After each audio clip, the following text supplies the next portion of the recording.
Welcome back to the Kosi Arsenal podcast. My name is Kosi. Welcome back to a brand new video. We know that Alexander Isak is set to be Arsenal's next striker if nothing changes. Arsenal are willing to put money on the table and negotiate with Newcastle. Newcastle are fearful that the player might want to leave in January, but all signs, all indicators are pointing to the summer as to when that deal can be done. However, Arsenal are not looking at Alexander Isak alone. In this video, I want to step into the list of Arsenal forwards that we appreciate. And I tell you, players like Osimhen are really low on the list. Osimhen, Gyokeres, those are players that Arsenal have looked at. They appreciate them and they're in this list, but we are not going to sign them. There's a real small chance that Arsenal will sign either Osimhen or Victor Gyokeres. It's going to be Alexander Isak and a couple of other players, the likes of Matheus Cunha, that you've already heard me talk about. So let me know in the comment box below. If not Isak, who? Because that's the question.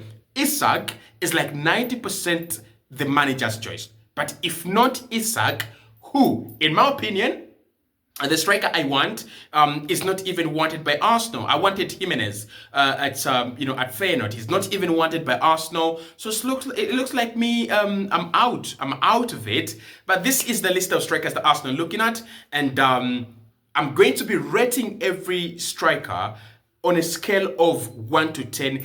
Just on their ability. We're not going to look at the transfer fees. We're not going to look at how much it's going to cost them to join us, the salary, all that. No, we're just going to look at the impact they would have, and we're going to rate them from 1 to 10. I'll start off with Marcus Rashford because he's predominantly played as a striker at Manchester United, and that's why in my previous video I struggled to announce him as a winger, because yes, he's a left winger and he's done a lot of work on the left wing. For England, he's played as a left winger before. For Manchester United, he's played as a left winger before. And Mikel Arteta has particularly liked him either as a left winger or as an inverted right winger. That's in my opinion. But Marcus Rashford predominantly wants to be a centre forward. And I think with Mikel Arteta and the kind of centre forwards he likes, I won't be surprised if Arsenal are really strong on Marcus Rashford in January. Now, in terms of the impact he has, I would say, in terms of being clinical, I don't think he's a clinical player. So I don't want to put him highly above the players we have. So I think he would come in, he would score a couple of goals, a few goals, because Arsenal obviously create more chances than Manchester United do.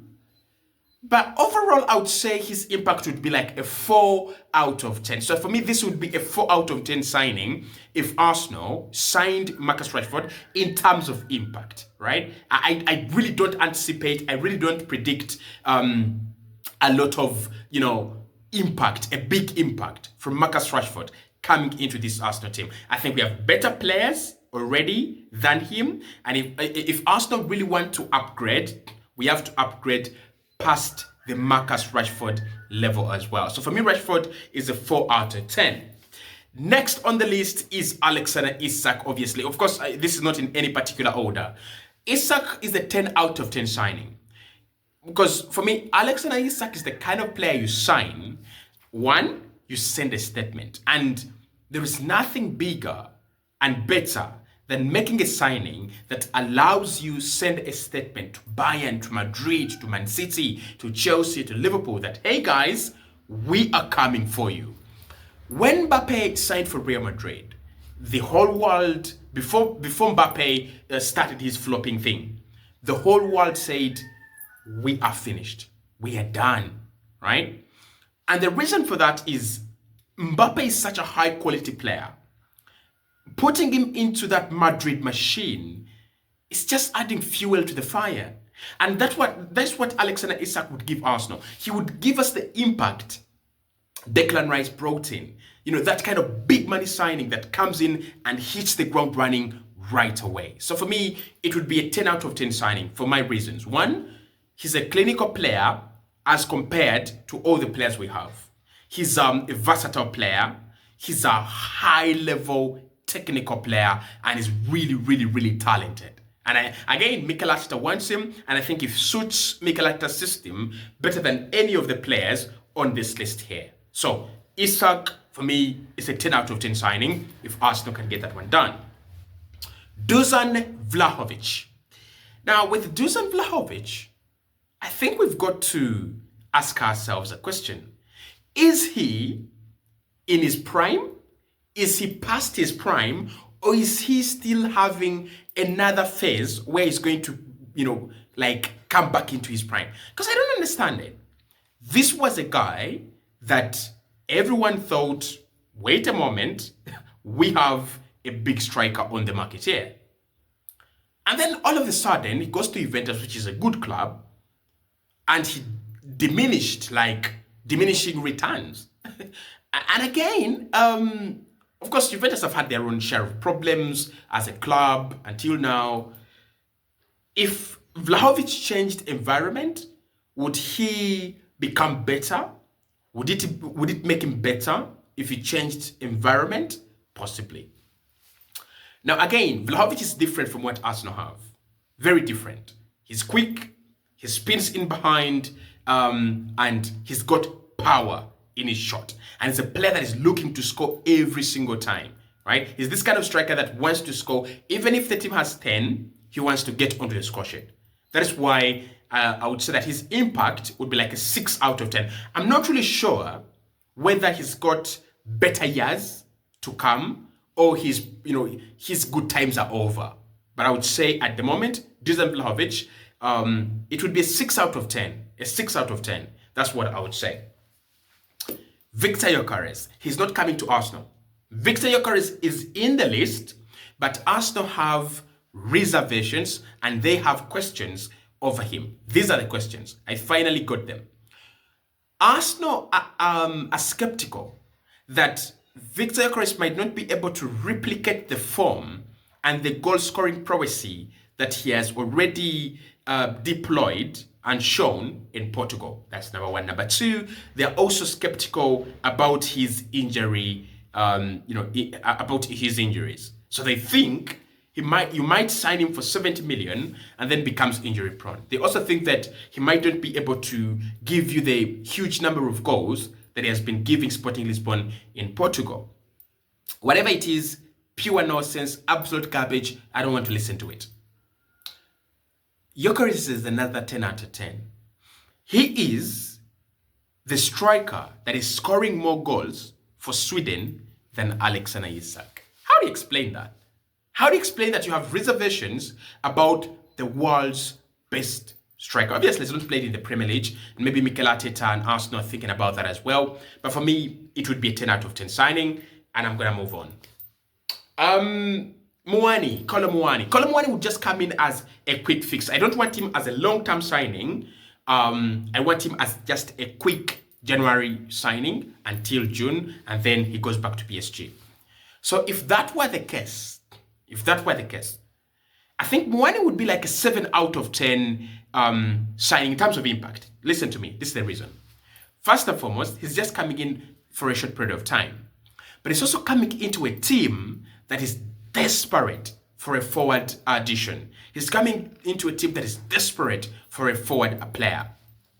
We have seen Mikel Arteta play Kai Havertz in midfield on a couple of occasions. That already tells you that if we sign a striker, Mikel is ready to get Kai Havertz out of that striking position, right? So for me, Muani coming in right now in January, with how desperate we are for a striker, it would be a 7 out of 10 in terms of impact. He would give us some goals, and he would also give us that kind of, number 9 leading the line that we have not seen ever since Pierre-Emerick Aubameyang left this club.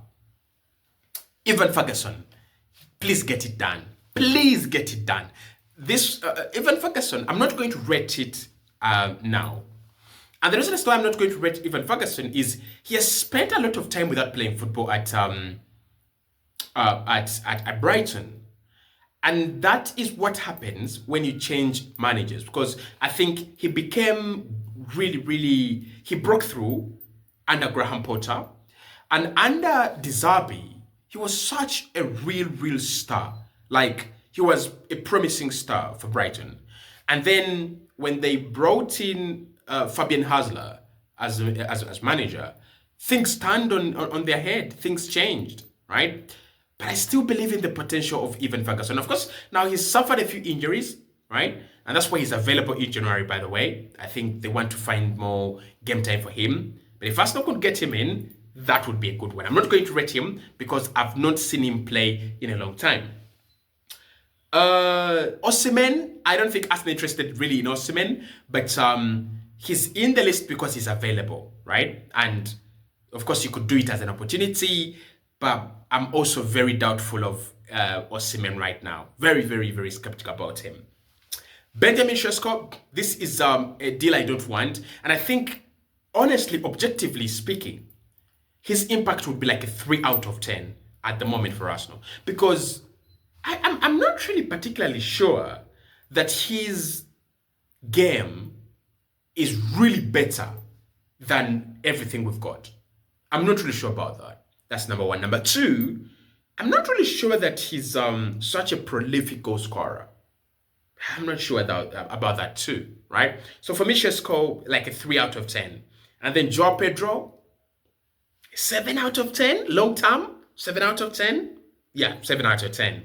Matheus Cunha, this one is difficult because Cunha could play on the right and could also play in the middle.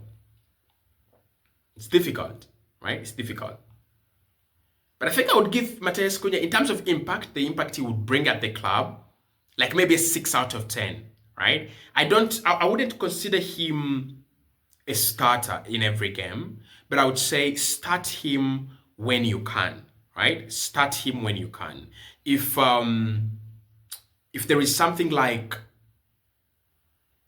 the whole, you need to fill in for for a starting member of the team that is absent, that's where Matheus Cunha would come in. So I would say like a 6 out of 10. But overall, the list of strikers that we're looking at is not bad. It's just that Isak is the one Mikel Arteta wants. And when Mikel Arteta wants a player, it doesn't matter who else is in the list. It's always that player that he wants.